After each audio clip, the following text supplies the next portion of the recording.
Hello, friends. I had something else in mind about which I was going to share in my video this week, and then I learned of the death of Supreme Court Justice Ruth Bader Ginsburg. When I got the news, I cried out, "No, no, no!" And I broke into tears. What a loss for our nation. What a loss for the world. The testimonies and stories that have been shared about her have been amazing, and I learned a lot about her watching the news reports and reading about her online in the hours since then. What an amazing life she had. She was a 4-time survivor of different types of cancers, and sadly that is what she succumbed to. But in the meantime, she did amazing and wonderful work with that brilliant legal mind of hers, and not just in her years on the Supreme Court, but the years leading up to it. She did work that affected all of us, really, but especially women, because she believed in equal justice under the law. Equality for all, and she worked so hard for women's rights throughout her years. And not just for women's rights, but in her time on the Supreme Court, she also worked in support of people of the LGBT community as well, and was one of the justices that endorsed and agreed that everyone should have the right to be married, and that includes those of us in the LGBTQ community.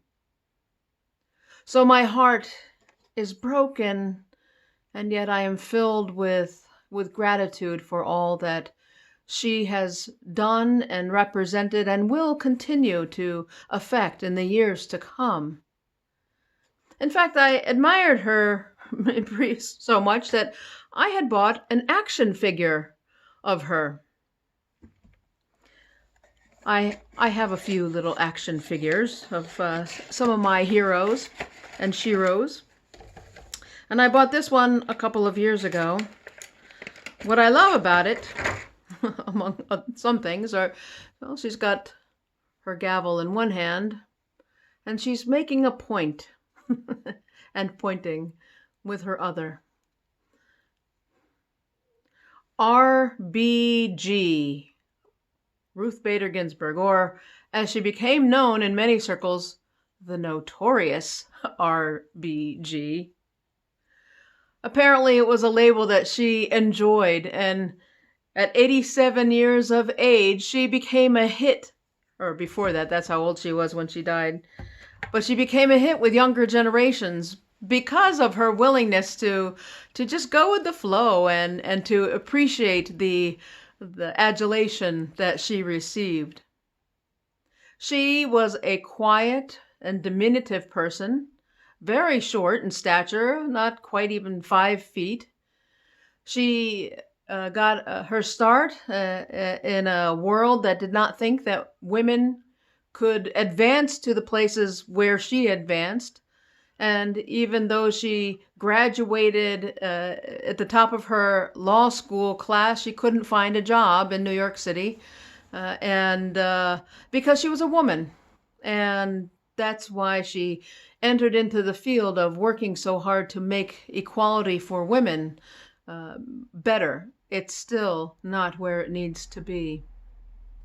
Ruth Bader Ginsburg impacted our lives in so many ways. I want to share with you one of the other things that she said in her life. She said, "If you want to be a true professional, you will do something outside yourself, something to repair tears in your community, something to make life a little better for people less fortunate than you. That's what I think a meaningful life is, living not for oneself, but for one's community." What a beautiful sentiment that is. And I agree 100%. Some of you may know that Ruth Bader Ginsberg was a very faithful person of the Jewish faith. And the evening of the day that she passed began a Jewish high holy day called Rosh Hashanah, which is a new year. It's a very sacred and beautiful time. And one of the commentators online tonight, Brian Williams, said that those who die on Rosh Hashanah of the Jewish faith are said to have a special divine righteousness. Not only is it Rosh Hashanah, but it's the Sabbath. And so certainly she had a divine righteousness. She was wise, she was a blessed individual, and she blessed many people with her wisdom. She worked hand in hand with people whose views were very different from her own, and yet with whom she established great friendships. Antonin Scalia was one of her very close friends on the Supreme Court, for example. And she hoped for the day when our country would heal from the divisiveness in which we find ourselves now. I'm afraid that's not going to happen anytime soon, especially now that there is an opening in the Supreme Court. And so I pray that wise heads will prevail, that people will take a moment just to celebrate her life, to grieve with her family and her beloved friends, her supporters, all of us who are grieving her death. And then to let things unfold in our election season as they need to unfold. We shouldn't rush into a replacement for her. There is no replacement for her, truly. I read some disturbing things. One of my friends on Facebook posted that she had friends who were gleefully celebrating Ruth Bader Ginsburg's death. Gleefully. What a terrible thing. Even if we disagree politically, it's not right to grieve someone's death in that way. And this country is made up of many diverse people. We don't need to have a Supreme Court that is geared totally one way or the other. We need a balance in our court systems so that they can work together, bringing in all of their backgrounds and knowledge and information to work together for good decisions that benefit all people.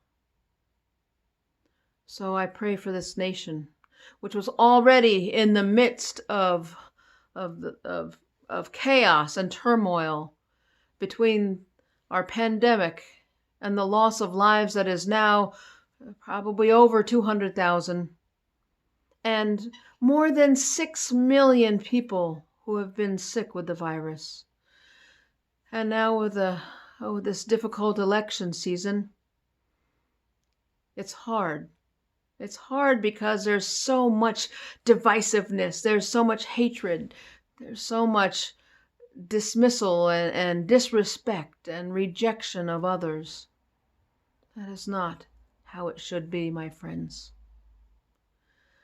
And so as we grieve the death of this judicial giant, let us strive to find ways in our own lives to take her calm attitude and her wisdom in, her generosity towards others, her compassion, her willingness to work with others with whom she disagreed.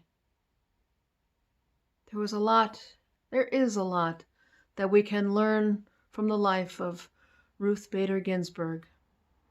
And I thank God that she has served her time on the Supreme Court. I wanted her to be around longer, but we wish her, may her memory be a blessing, as people of the Jewish faith say.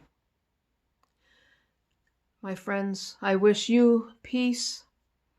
I wish us all the ability to breathe in peace, and to breathe out peace, and to strive to work together for the good of all, not just for some, the good of all.